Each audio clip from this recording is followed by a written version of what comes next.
مجھے کہنے لگا کہ یہ فقہ کی کتابیں تو بعد میں لکھ کر امام ابو حنیفہ کے ذمے لگا دی گئی ہیں.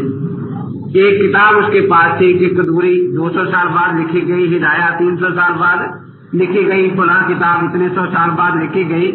یہ دیکھو کتنی تحقیق کے ساتھ مولوی صاحب نے لکھا ہے کہ یہ کتابیں امام ابو حنیفہ رحمۃ اللہ علیہ نے دیکھی بھی نہیں.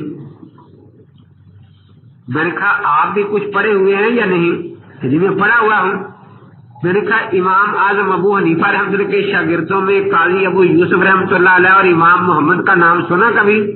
کہ جی وہ ان کے شاگرد تھے. میں نے کہا جو کتابیں انہوں نے لکھی تھی وہ یہاں کیوں درج نہیں کی اس فہرست میں؟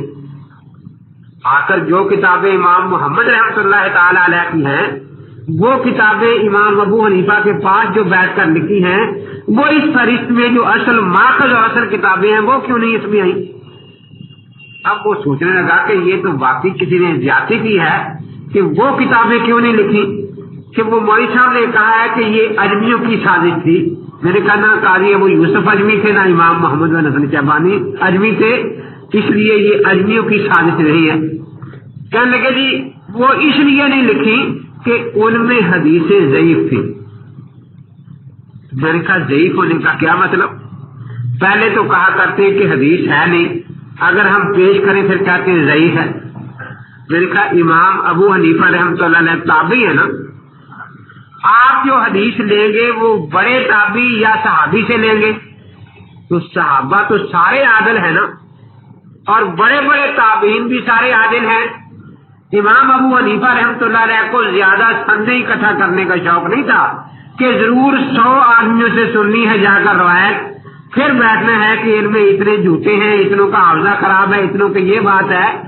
وہ اتنے فقہاء سے لیتے تھے، بڑے علماء سے کہ جن سے ایک یقین ہو جاتا.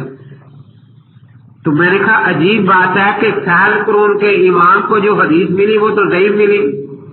جس زمانے کو اللہ کے نبی نے خیال قرون فرمایا ہے اور خیال قرون کے بعد جو کتابیں لکھی گئی وہ زیادہ صحیح ہو گئی.